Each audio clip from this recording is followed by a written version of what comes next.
कडक सॅल्यूट या सदरामध्ये मनपूर्वक स्वागत मित्रांनो. आपल्या भारताचे सरन्यायाधीश सन्माननीय चंद्रचूड साहेब सेवानिवृत्त झाले. सरन्यायाधीश पदापर्यंत पोहोचणं ही तशी पाहिली तर खूप मोठ्या अडथळ्यांची शर्यत असते.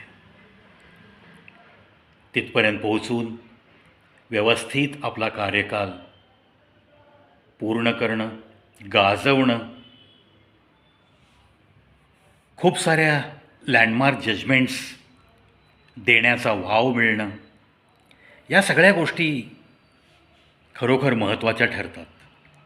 मग तिथपर्यंत जो व्यक्ती असा पोहोचतो त्याच्या या प्रवासास कडक सॅल्यूट करण्याशिवाय आपल्याला राहवत नाही.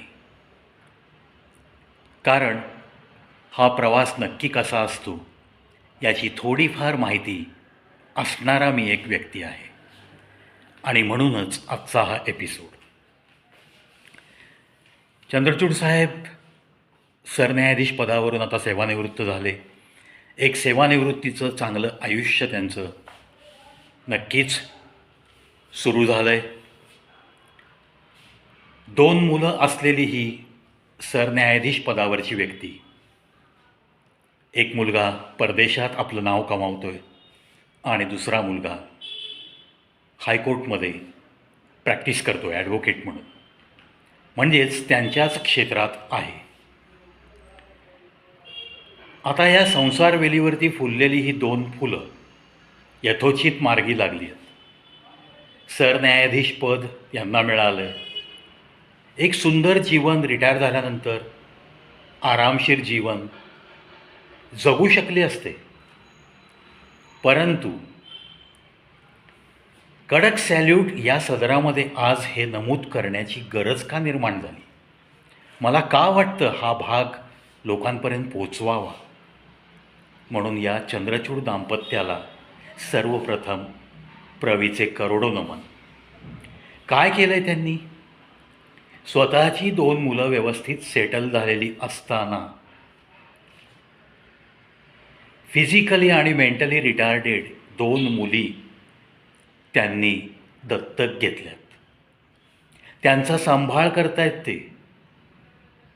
मित्रांनो, धडधाकट अपत्य दत्तक घ्यायचं म्हणलं तरी लोक 100 वेळा विचार करणारी मंडळी आपण बघतो या समाजात. आणि एखादं मतिमंद मूल जन्माला आलं त्यानंतर त्या पालकांकडं बघण्याचा दृष्टिकोन, त्या मुलाकडं बघण्याचा सामाजिक दृष्टिकोन, आज कितीही समाज शिक्षित झाला तरीही त्यांच्या नजरेतला तो कुत्सितपणा अजूनही मरत नाही. ही आपल्या समाजाची शोकांतिका आहे.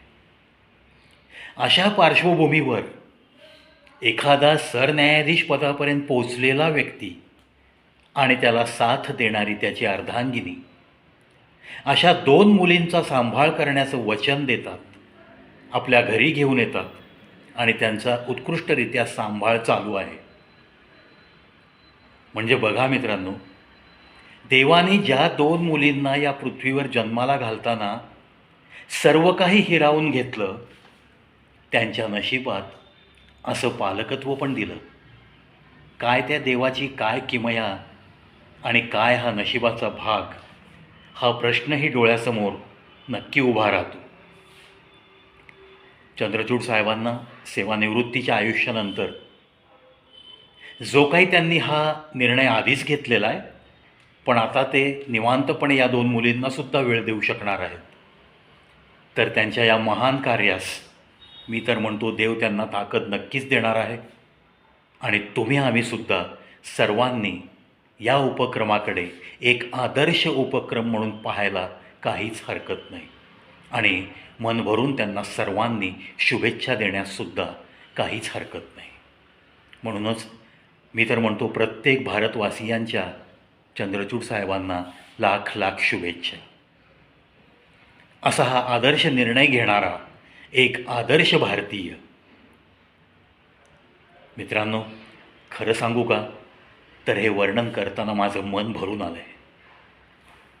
की असा निर्णय घेणारी सुद्धा व्यक्ती या समाजात आहेत, हे पाहूनच मला या देशात राहतो याची धन्यता वाटते. खन्नासाहेब आता सरन्यायाधीशपदी नियुक्त झालेत. त्यांच्या बाबतीत सुद्धा एक गोष्ट मला माहिती आहे, ती तुमच्यापर्यंत पोहोचवतो.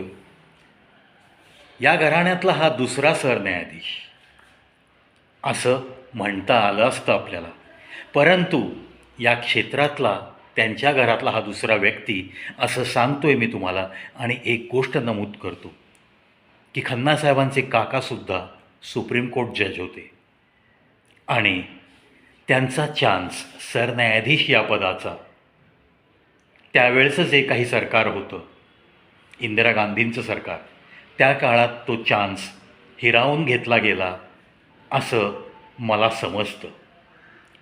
आता हे काय खरं खोटं कसं घडलं याच्या मुळाशी जाण्याची आत्ता तरी आपल्याला काही गरज नाही.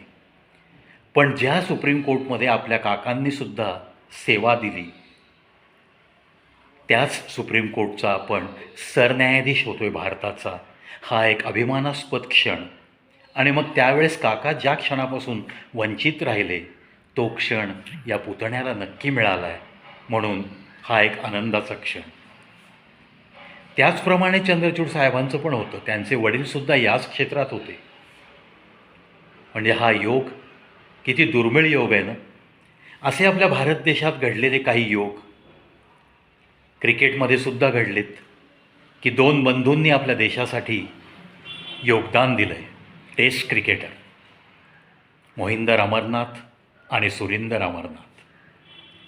अशीच उदाहरणं पूर्वीच्या क्लास 1 क्रिकेटमध्ये सुद्धा नुकतीच माझ्या ऐकण्यात आली की पाकिस्तानची दोन बंधू एका टीममध्ये होते आणि आपल्या मध्य भारतातले दोन बंधू एका टीममध्ये होते.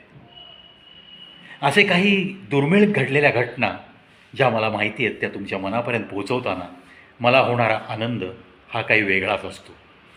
म्हणूनच सुनो सुना और अपनी ज़िंदगी को कल से आज थोड़ा बेहतर बनाओ, इसी स्लोगन के साथ मैं तो मेरे चॅनल पे चलता रहा हूँ.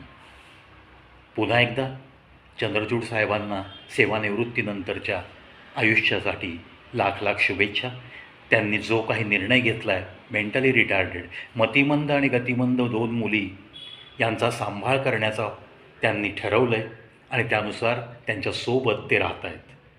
त्यामुळे या दाम्पत्याला कडक सॅल्यूट, तसेच खन्नासाहेबांच्या पुढील कारकिर्दीस लाख लाख शुभेच्छा.